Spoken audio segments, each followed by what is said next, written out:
A Copa do Mundo de 1950, o Maracanaço e o drama do Brasil.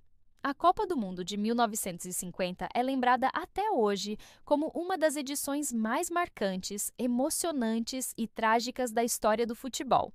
Realizada no Brasil, ela representou o retorno do torneio após 12 anos de interrupção por conta da Segunda Guerra Mundial e ficou eternamente gravada na memória coletiva como o palco de um dos maiores traumas esportivos já vividos. O famoso Maracanaço, a derrota brasileira diante do Uruguai no recém-inaugurado Estádio do Maracanã. O contexto histórico da Copa de 1950.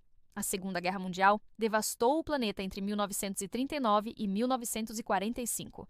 Os torneios de 1942 e 1946 haviam sido cancelados, e o mundo do futebol ansiava por um retorno da competição que unisse nações e devolvesse um pouco de alegria à população mundial.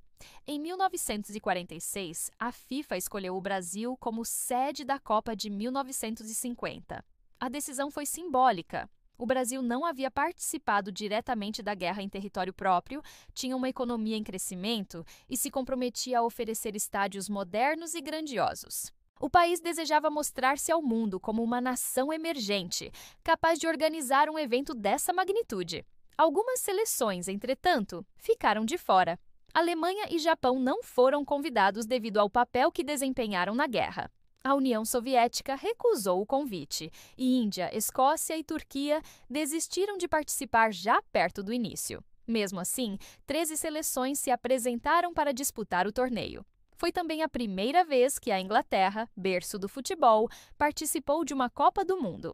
Até então, os britânicos se recusavam a competir sob a bandeira da FIFA, considerando-se superiores ao torneio. Preparativos no Brasil. O Brasil, ansioso por mostrar sua força ao mundo, planejou um espetáculo sem precedentes. O maior símbolo disso foi a construção do Estádio do Maracanã, no Rio de Janeiro. Idealizado para ser o maior do mundo, tinha capacidade para mais de 200 mil pessoas.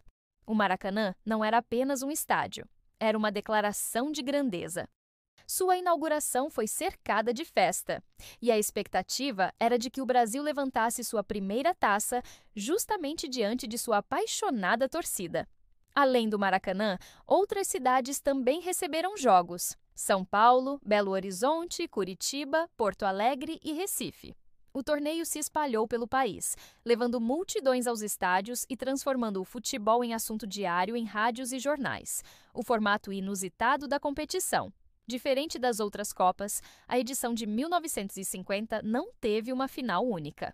Na primeira fase, as seleções foram divididas em grupos. Os vencedores de cada grupo avançariam para uma segunda fase, disputada em formato de quadrangular final.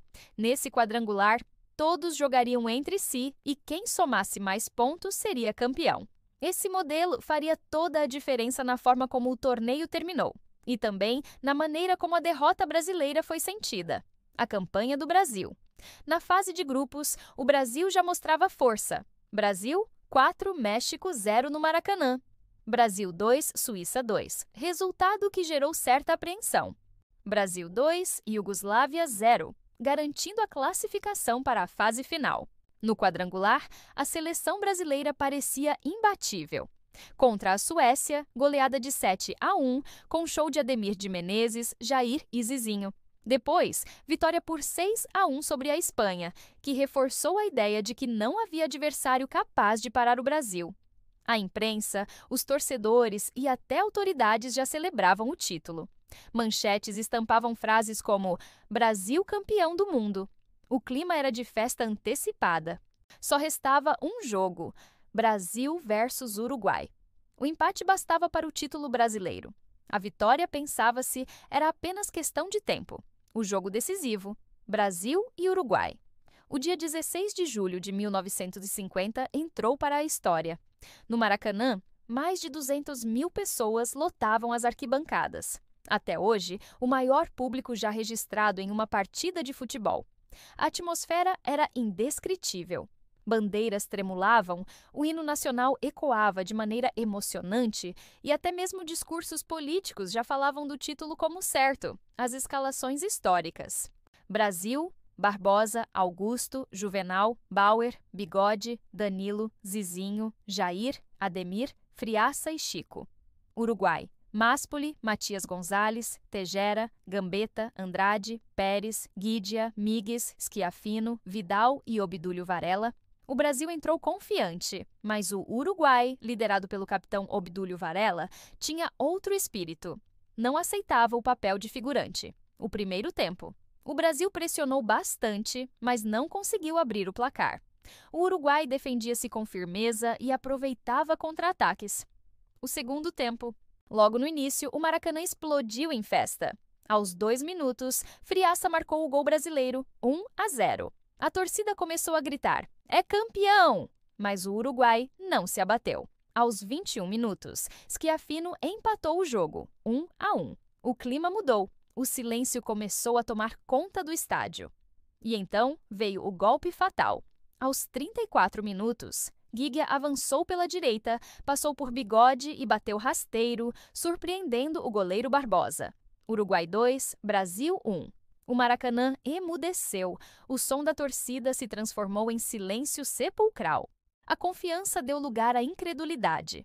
A festa se transformou em tragédia. O pós-jogo e a tragédia nacional. O apito final confirmou: o Uruguai era campeão mundial pela segunda vez. A seleção celeste repetiu o feito de 1930 e calava 200 mil brasileiros. O episódio ficou conhecido como Maracanaço, expressão que simboliza a dor da derrota. O goleiro Barbosa foi apontado como vilão. Por décadas, viveu com o estigma de ter falhado no gol de Guidia.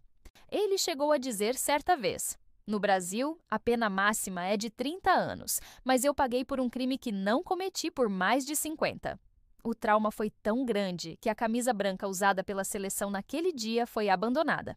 A partir de 1954, o Brasil passou a jogar de camisa amarela com detalhes verdes, uniforme que se tornaria icônico, o impacto cultural e histórico. A derrota moldou a identidade do futebol brasileiro, transformou o esporte em algo ainda mais visceral, ligado às emoções e ao orgulho nacional.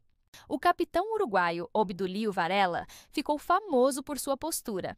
Antes do jogo, pediu aos companheiros que não se deixassem intimidar pela torcida e lembrassem que 11 jogadores não podiam perder para 200 mil. Já Alcides Guidia, autor do gol decisivo, dizia com ironia: "Apenas 3 pessoas conseguiram calar o Maracanã: o Papa, Frank Sinatra e eu." O episódio foi tão marcante que muitos estudiosos afirmam que o Maracanaço ajudou a construir a narrativa de superação que levaria o Brasil, anos depois, a se tornar o maior campeão mundial da história, o legado da Copa de 1950. Apesar do trauma, a Copa deixou marcas positivas. O Maracanã se consolidou como templo do futebol mundial. O torneio marcou o retorno do esporte após os horrores da guerra. O Brasil aprendeu com a derrota e iniciou um processo de reconstrução que culminaria na conquista de 1958, na Suécia, com Pelé e Garrincha. Foi também a única Copa decidida em formato de quadrangular final, algo nunca mais repetido. Curiosidades marcantes. O troféu Jules Rimet foi entregue de forma quase discreta, sem festa no gramado. O locutor Ari Barroso, emocionado, chorou na transmissão do rádio. A derrota foi tão sentida que, segundo relatos, torcedores morreram de ataque cardíaco durante ou após o jogo. Estima-se que mais de 90% dos rádios do Brasil estavam sintonizados na partida. Conclusão: a Copa do Mundo de 1950 não foi apenas um torneio de futebol. Foi um marco histórico que mostrou o poder do esporte de mobilizar multidões, provocar lágrimas, criar heróis e vilões, e influenciar até mesmo a cultura de um país. O Maracanaço se transformou em uma ferida aberta, mas também em um símbolo de aprendizado. Ele ensinou ao Brasil que no futebol não há vitória antecipada e que a superação das derrotas pode construir grandes conquistas. O Brasil perdeu em 1950, mas daquele trauma nasceu a força que, anos depois, faria da seleção brasileira a maior vencedora da história das Copas do Mundo. Deixe nos comentários o que você achou do vídeo. Se gostou do conteúdo, se inscreva no canal e deixe seu like. Obrigado e continuem curiosos!